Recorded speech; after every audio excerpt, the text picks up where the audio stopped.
Just so you guys know, I'm clearly aware of the wind noise with the videos. When I'm recording video and it's windy out, I always use this microphone, so there's a different mic on that camera there. So to try to cut down on the wind noise, and then even in the last video, I was wearing an external, like a lapel mic, and I was hoping that that could cut down on the wind noise, but just, there's not much else I can do other than just building a structure around the fence just to basically cut down on the wind. So I can't really do much more. Alright, good morning guys. So what I mentioned on the last video is I wanted to install a three-way valve on the drain line that's coming from the laundry machine so that I can direct that water into the basin with the mulberry tree. So this little three-way valve is pretty cool. What's really nice is that you can change which port is the inlet. So right now it's set up so that this port here is the inlet, and what you can do just by moving the valve around is that you can change basically the water coming into here and going out of there, or coming into here and out of there. So this is what's called a three-way valve. So for our application here, I just have to take these screws out and then rotate this around so that the inlet is on this side right here. And then I can either direct the water to the sunken basin through that port or to the mulberry tree through this port. I believe this is PVC or CPVC. So instead of using a glue that works with ABS and PVC, I'm just gonna go with some flexible couplings here. Just because I think I remember reading somewhere that the ABS to PVC glue doesn't necessarily work too well because they are dissimilar materials, so they're not the same. So if you're just connecting PVC to PVC or ABS to ABS, like there's obviously glues for that. But going ABS to PVC or CPVC, whatever this is, I don't think that it really works that well. So we're just gonna use these flexible couplings and they just basically screw down. So very simple, let's begin.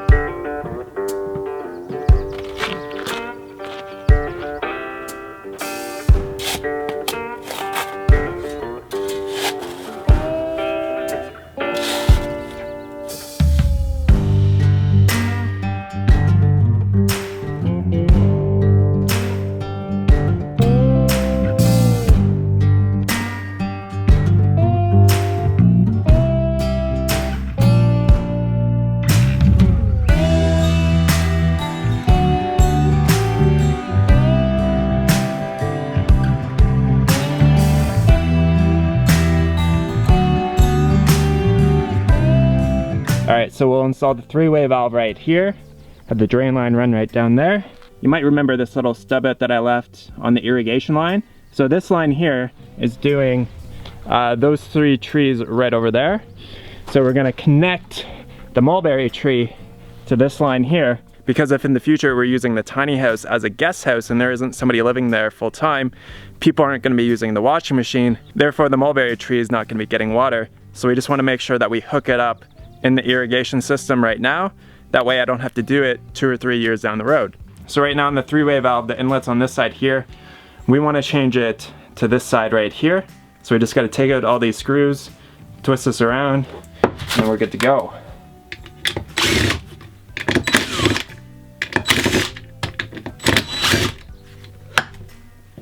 There we go.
Alright, so I'm gonna modify the ground box here. So I just have to cut a little bit higher on this side, cut a slit on that side there, get the ground box in place here. Then I can sneak this 3/4 inch line just right past there, and we're all good to go.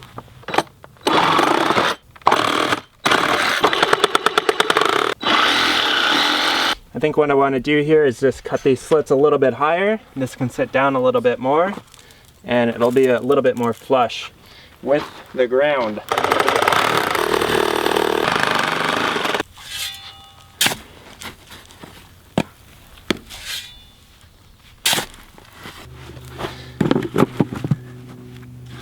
There we go.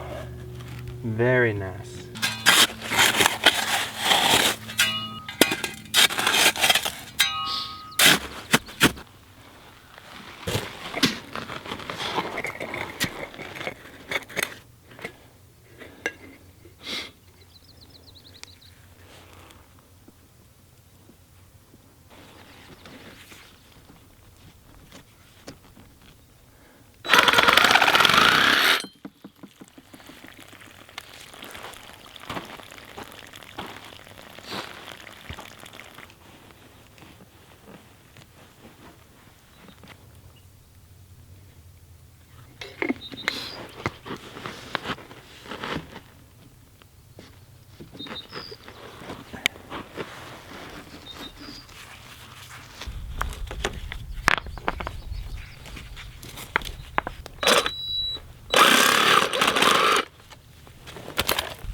Alright, so we've got that micro bubbler hooked up there.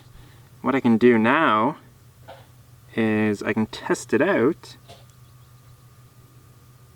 just from my phone like this.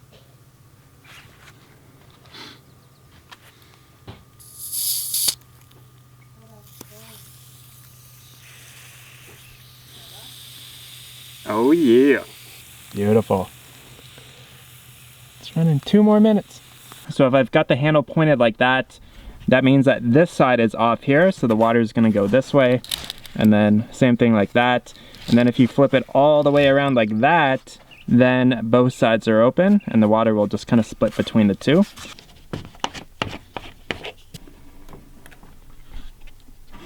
Oh shit. All right, that's a little bit too much soap. Shouldn't have done that with one hand, but it'll be all right.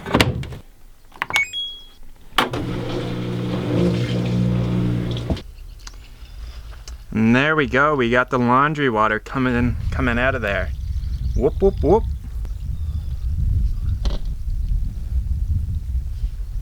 So if you guys want to reuse any of your Greywater, I'd highly suggest starting off with your laundry machine. It's the easiest in the component to direct the Greywater to wherever you want. What's really nice about laundry machines... He can be in the video. You want to be in the video? See? That's a yes. He licked my ear. That's a yes. So the easiest component to direct your Greywater is from your laundry machine. So within a laundry machine, it can actually pump the water up. So if your laundry machine is in a basement, you could like pump it out the laundry room window, direct it to a tree or something like that. But it's definitely the easiest place to start with reusing your Greywater. If you start to try to direct the Greywater from a shower or from a sink, it gets much more difficult. So if you want a simple project that you can do, I would focus on how I could direct the Greywater from my laundry machine. You want to actually, here, let me show you the soap that we use. We just use the standard Dr. Bronner's Pure Castile peppermint soap. So you can use this, it's Greywater friendly, and that's where I would start. Ideally, you want to direct that Greywater to a fruit tree.